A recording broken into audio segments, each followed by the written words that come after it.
Boa tarde! Como estão todas? Eu espero que muitíssimo bem. Hoje está um frio, uma chuva. Sabe aquela chuva gostosa que dá vontade de deitar e dormir a tarde inteira? Tá assim, ai, um barulhinho de chuva tão gostoso. É tão calmante, né, o barulho da chuva. O nosso texto hoje diz assim: a hora de se posicionar. Esther precisava se posicionar. E você vai entender o porquê. A nossa base bíblica está em Esther 5:1. Eu vou ler um pedacinho e sabe o que eu quero que você faça? Que você leia Esther inteiro, por curiosidade. Porque aqui eu não consigo passar tudo.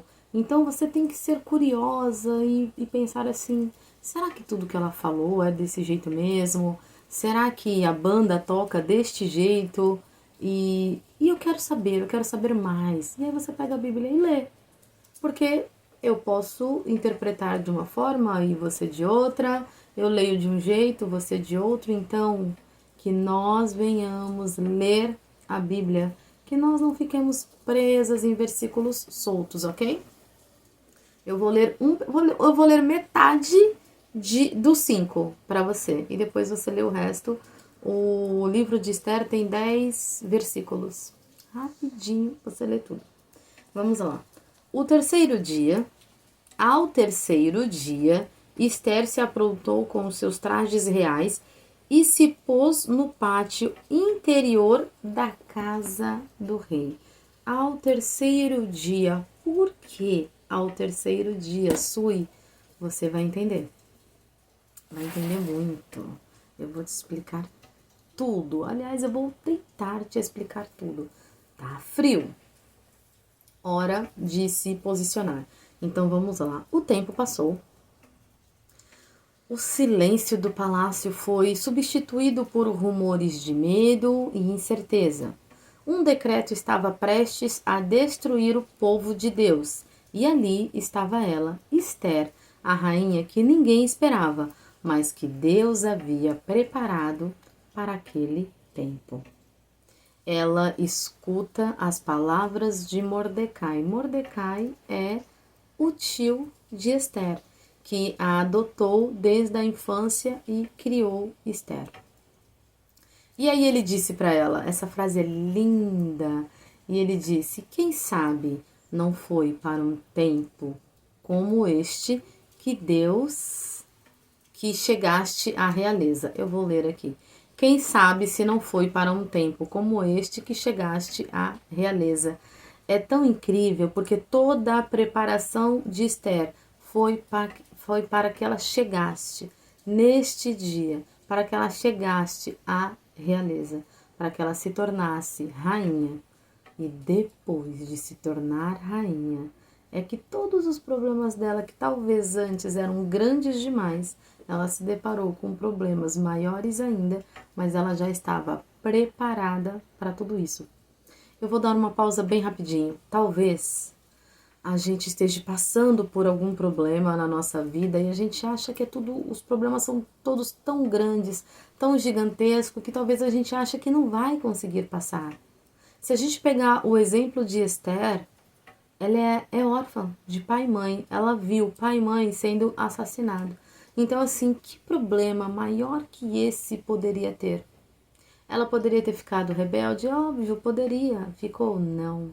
Ela foi muito bem criada, ela foi muito bem instruída e dentro dela ardia um propósito. Mesmo que ela não soubesse, era isso que queimava dentro dela, um propósito.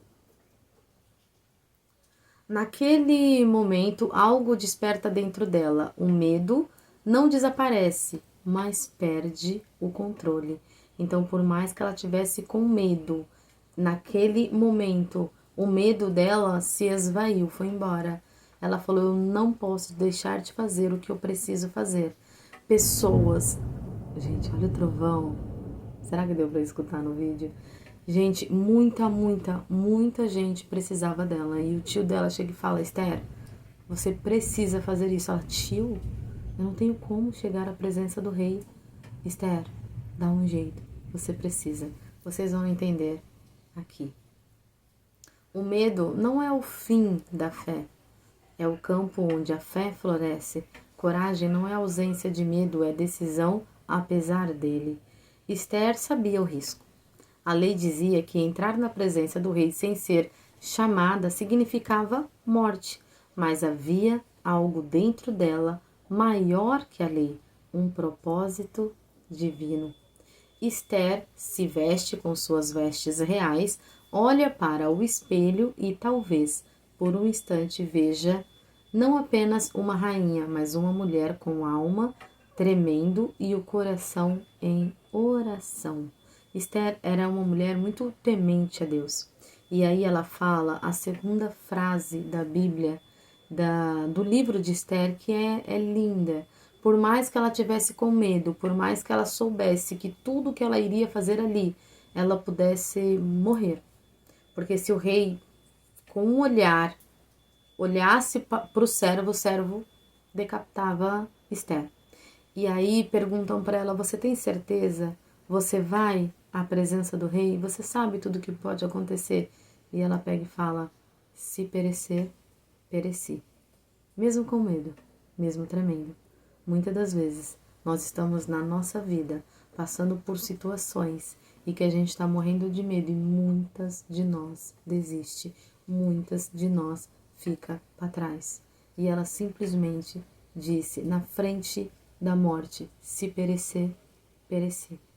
Isso é incrível.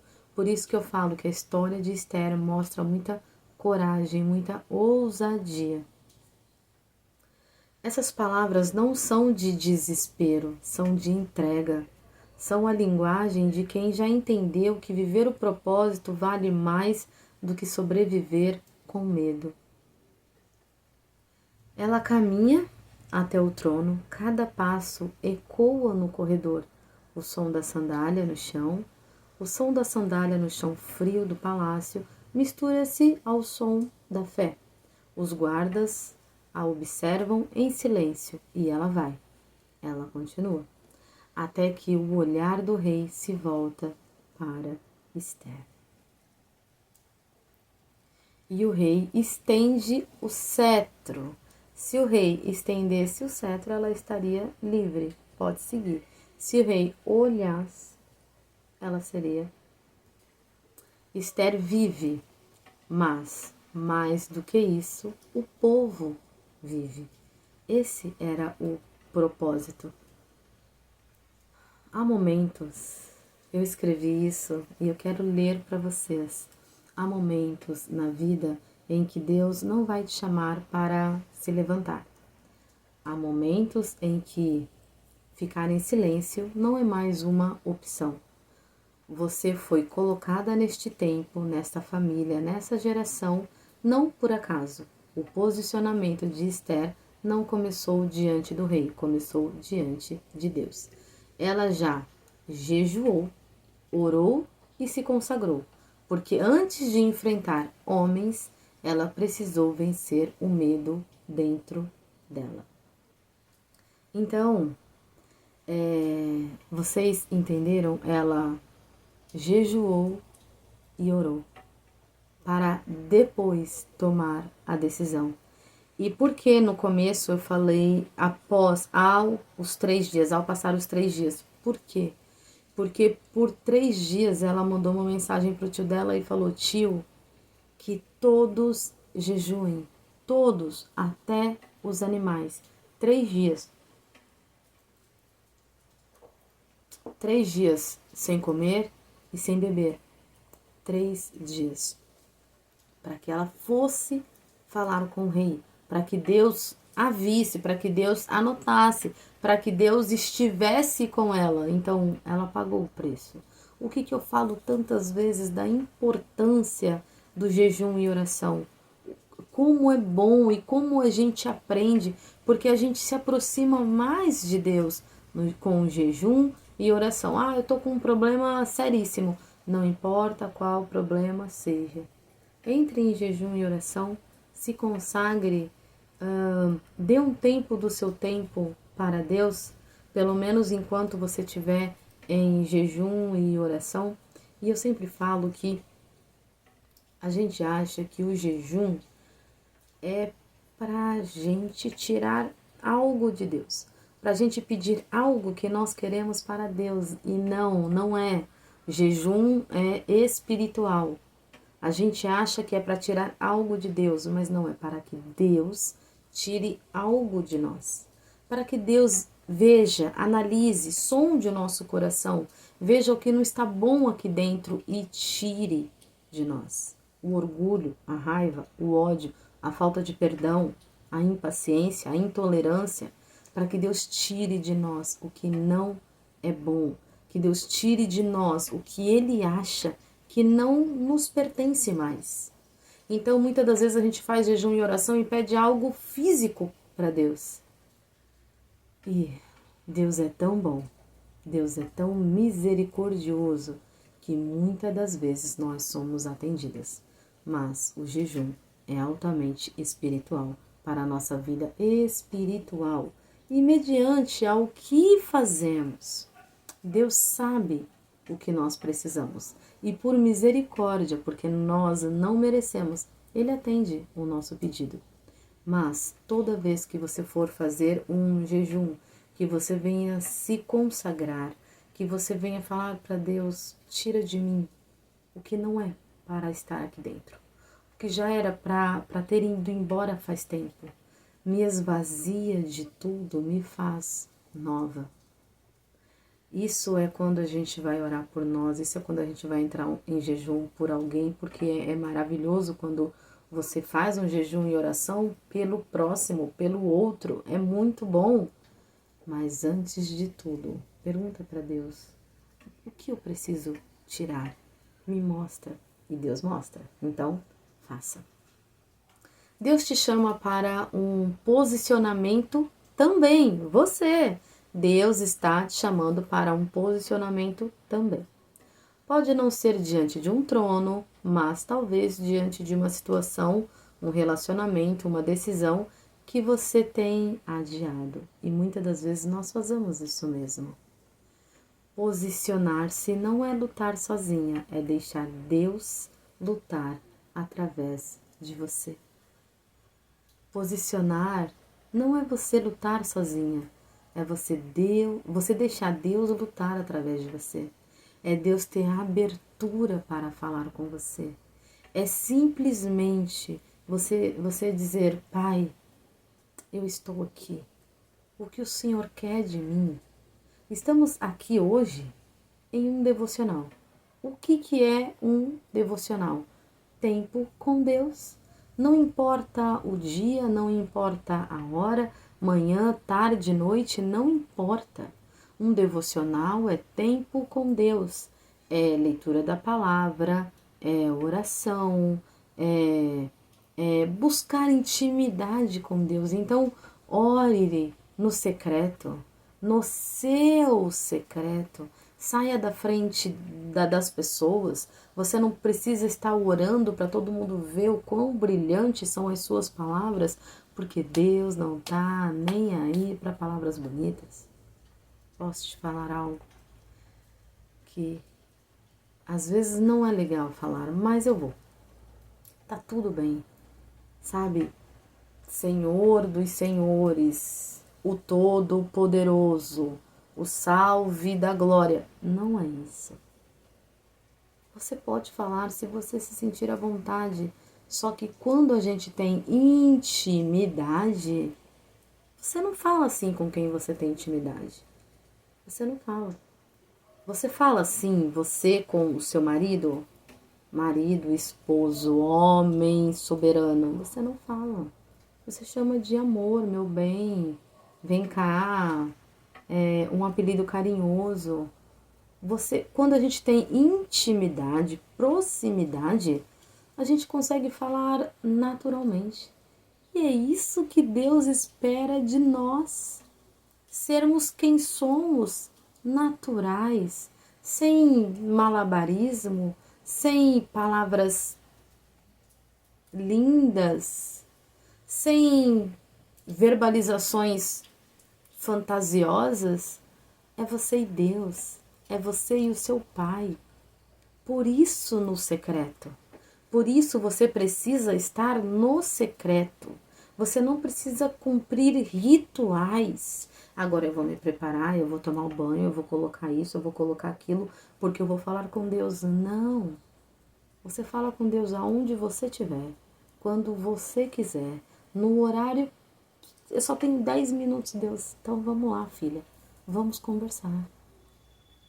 Isso é intimidade com Deus. E por que que a gente fica tão presa a coisas, a fatores externos para poder falar com Deus? Infelizmente, por causa da religiosidade. Infelizmente, a religiosidade está nos fazendo andar para trás. Então, que nós venhamos prestar atenção no que queremos, no que estamos fazendo, no que precisamos. Porque falar com Deus é muito mais simples. Entra no seu secreto, ouça um louvor de adoração a Deus, não um louvor de conversa entre você, outro e Deus está em terceiro. Tem muitos louvores que estão todos deturpados, eu nem ouço mais. É um louvor de adoração a Deus. Vai para o secreto, ora, conversa, entra em jejum e oração. Esther fez 3 dias sem alimento. Ela abdicou de tudo, porque a vida dela estava em risco. Mas muito mais do que a vida dela, tinha um povo esperando por uma decisão dela. E ela ia falar com o rei para tentar livrar o povo da mão do inimigo. Amã, no caso. Se você ler a Bíblia, você vai entender. Leia. Leia, porque tudo que eu estou passando aqui para você é nada perto do que está na Bíblia. Nada. Então leia. Leia por curiosidade. Leia para você se inteirar mais das coisas de Deus, que é tão bom. Olha, deixa eu ver aqui. Eu separei algumas perguntas para fazer só hoje, na quinta-feira, né? Vou fazer as perguntas e aí você anota no seu caderno do devocional e responda, tá bom? Você não precisa colocar nada aqui, é você e Deus, é você e você. É como neste devocional aqui. Eu não tô vendo quem está vendo, quem está anotando, nada. É você e Deus. É como eu estou aqui, fazendo algo que eu me propus a fazer. É eu e Deus. Se eu fizer, é eu e Deus. Se eu não fizer, é eu e Deus. Você é a mesma coisa. Então, que nós venhamos fazer, para que nós venhamos ter uma vida espiritual com Deus. Com quem você tem que se preocupar? Com Deus. Eu nada sei, eu nada posso fazer. E minha vida é eu e Deus. Você, é você e Deus. Irmã, se desprenda do que falam, do que pensam ao seu respeito, do que supostamente fizeram. Se desprenda de tudo. Servir a Deus é muito mais simples. Tem que ser prazeroso, tem que ter felicidade. Tem tantas pessoas com sobrepeso, uma sobrecarga. As pessoas estão tão pesadas servindo a Deus que elas já andam encurvadas assim. Encurvadas, assim, totalmente. Eu vejo isso. O peso de servir a Deus. E quando na palavra de Deus diz, vinde, eu vou tentar lembrar aqui, tá? Vinde a mim, todos os cansados e sobrecarregados, e eu vos aliviarei. Eu quem? Jesus disse. Jesus. Então, irmã, se você está sentindo o peso, entrega para Deus. Fala, Jesus, esse peso não é meu. Esse peso não me pertence. Sabe o que você faz? Fala assim, eu ouvi um devocional e a moça lá no devocional falou que esse peso não me pertence, então tira de mim. Ela falou que o Senhor tira, então tira de mim. Eu faço isso. Quando eu escuto alguém falando alguma coisa que eu pego para mim e falo, olha, escutei isso, pai. Deve ser verdade. Faz isso, então. Eu faço isso. Então que nós venhamos ser mais leves, mais tranquilas, para que nós venhamos servir a Deus verdadeiramente, sem peso na consciência, sem o fardo pesado do propósito, sem. Porque Jesus falou: vinde a mim, os cansados e sobrecarregados, e eu vos aliviarei. Então, em mim, eu não aceito. Estou aqui conversando com você agora, plena, feliz, alegre, contente, verdadeiramente. Em paz, verdadeiramente. E vou confessar algo aqui para vocês. Hoje não é quinta-feira, é sexta. Estou gravando hoje e vou postar hoje. Ontem eu não consegui gravar porque o meu tio passou mal e eu corri com ele para o hospital. E são coisas que acontecem no dia a dia, na minha vida, na sua vida. Eu não pude gravar ontem e tudo bem. Eu falei no começo, acho quinta-feira ou não? Acho que não, né? Hoje é sexta e eu vou gravar e vou postar. E terminando esse, eu vou gravar outro, o de sexta. Por quê? Porque o meu compromisso é com Deus e Ele sabe o que eu faço. Ele sabe que eu sou comprometida com o que Ele me pede. Então, é para Deus. Eu não precisaria falar nada. É para Deus. Então, irmã, que a nossa vida venha estar pautada no que Deus quer para cada uma de nós. E não no que o outro falou, o outro pediu, o outro fez. O outro tem a vida dele. E a vida dele também pertence a Deus. Vamos às perguntas, e aí você responde no seu caderno do devocional. O que hoje está pedindo o seu posicionamento? Eu não entendi muito aqui. Eu devo ter escrito de uma forma diferente. Deixa eu ver. O que hoje está pedindo no seu posicionamento? Qual medo você precisa enfrentar para obedecer a Deus? Esse eu lembro bem. Qual medo você precisa enfrentar para obedecer a Deus? Enfrente, responda. Você tem se escondido ou tem se levantado como Esther? Anula a primeira, gente, porque eu não estou lembrada quando eu escrevi isso. Você tem escondido ou tem se levantado como Esther? Esther foi uma mulher posicionada. Posicione-se. Sirva a Deus como Esther. Ela foi perguntar para Deus, ela foi fazer jejum e oração para Deus, para que Deus a respondesse, para que Deus abrisse as portas. E como abriu as portas do palácio, o rei apontou o cetro para ela e ela viveu. Fique com Deus. Agora eu vou gravar o próximo devocional e vou postar os dois hoje. Um grande abraço, fiquem com Deus e até já.